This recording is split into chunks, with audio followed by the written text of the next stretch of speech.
को पुरानी पेंशन दे रहे हैं, तो एक कर्मचारी जो 60 वर्ष की उम्र में पूरा अपना जीवन काल जो है सरकारी कार्यों में लगाने के बाद 10% कर्मचारी अपना शेयर देगा और 18% सरकार देगी। हमें नहीं पता 18% कब देगी। पैसा ऐसी कंपनियों में लगा जाता है जो हमें प्रॉफिट नहीं दे रही, तो वो डीआर जो है, मैं नहीं समझता कि वो डीआर में हमें कभी भी बेनिफिट होगा। हमें नमस्कार, मैं डॉक्टर भुवनेश्वर दीक्षित, आप देख रहे हैं लोकदर्शक।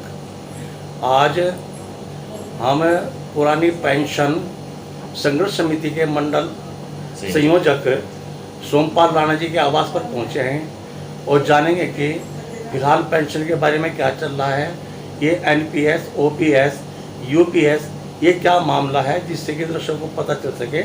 उस संबंध में हम सोमपाल राणा से बातचीत करेंगे। सोमपाल राणा जी, लोकदर्शक में आपका स्वागत है। धन्यवाद भाई शर्मा जी। देखिए, अभी जो हमें मिलती थी ओपीएस, वास्तव में जो है ओपीएस एक बहुत अच्छी जो है प्रक्रिया थी और इसके तहत हम लोग रिटायरमेंट के बाद अपने को सिक्योर महसूस करते थे। दोस्तों देखो, आज के इस भौतिक युग में बच्चे अगर अपना ही लालन पालन कर ले, वही बहुत काफी होता है।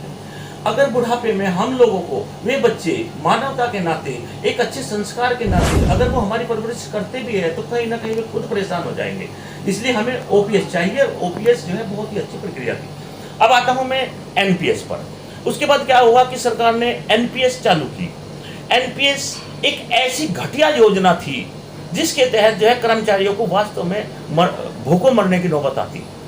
मैं खुद एक सीनियर वरिष्ठ प्रशासनिक अधिकारी के पद पर कार्यरत हूँ और जब मैं उन एनपीएस के सेवानिवृत्त कर्मचारियों की पेंशन प्रपत्र देखता था तो वास्तव में मुझे दर्द होता था। दोस्तों, किसी की पेंशन जो है 1400 रुपये, किसी की पेंशन 2000 रुपये मैक्सिमम, कैसे गुजारा होगा दोस्तों। अब हमारी मांग थी कि हमें पुरानी पेंशन दी जाए।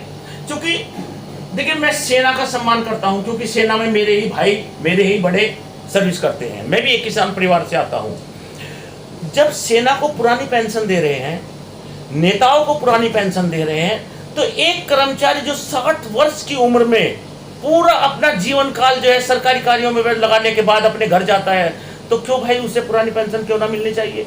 क्या उसे जीने का अधिकार नहीं है? अब क्या किया कि हम लड़ते रहे, मरते रहे, हम जंतर मंतर पर हल्ला मचाते रहे अपने परिवार के लिए, अपने बुढ़ापे के सहारे के लिए।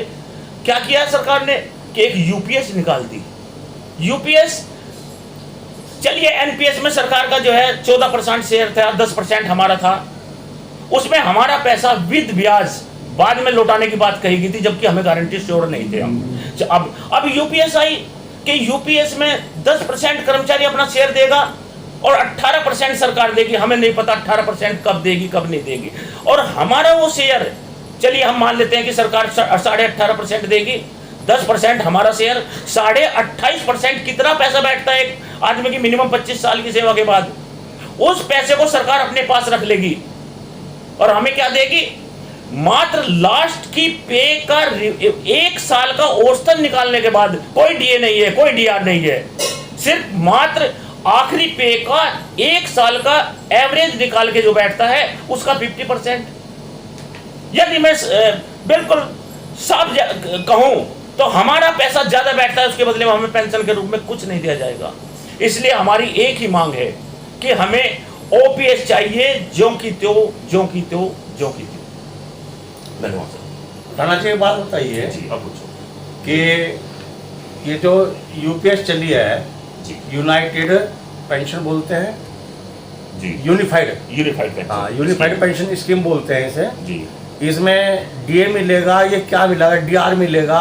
और डी और डीआर क्या चीज़ है, थोड़ा ये समझाने की कोशिश जी जी जी जी। पहली बात तो ये है कि यूपीएस जो बनाई है इन्होंने, यूनिफाइड स्कीम जो है ये, इसमें हमें डीए मिलेगा ना, हमें जो है हमारा मूल वेतन मिलेगा। सब एक तरह से बहकावा है। जो इन्होंने डीआर शब्द निकाला, महंगाई सूचकांक, अब हमें ये नहीं पता कि हमारे पैसे को वो लगाएंगे किसी कंपनी में। उन्होंने जो कहा है कि हमारा पैसा कंपनियों में लगेगा। अब वो कंपनी दिवालिया निकलती है या प्रॉफिट देती है, इसका कैसे हमें पता लगेगा?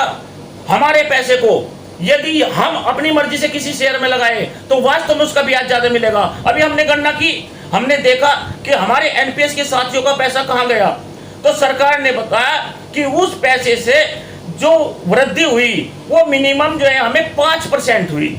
मैं कहता हूँ एक एफडीआर भी अगर हम बनवाएं तो 8% हमें ब्याज मिलता है। क्यों हमारा पैसा ऐसी कंपनियों में लगा जाता है जो हमें प्रॉफिट नहीं दे रही? तो वो डीआर जो है, मैं नहीं समझता कि वो डीआर में हमें कभी भी बेनिफिट होगा। हमें चाहिए डीए, जो भी डीए बढ़ता है हर 6 महीने में हमें वो डीए चाहिए, और वही हमारा जो है सही भी है। यदि सरकार आपकी मांगे नहीं मानती तो आप संबंध में क्या करेंगे?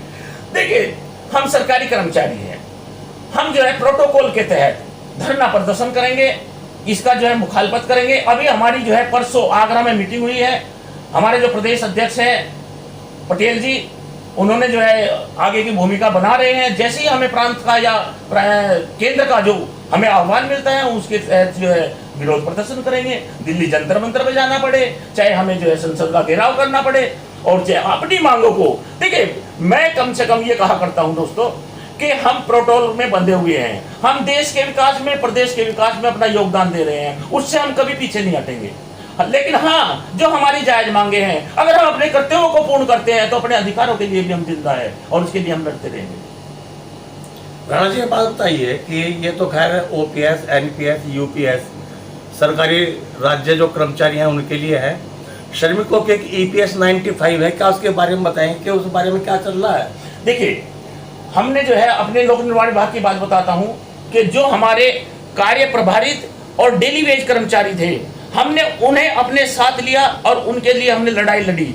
आज एक भी कर्मचारी हमारा जो है डेली वेज का नहीं है। समस्त कर्मचारी जो एक 86 के बाद के थे, समस्त कर्मचारी जो है आज नियमित है, और हम उनके लिए पुरानी पेंशन जो कि तो उसके लिए हम कोशिश कर रहे हैं।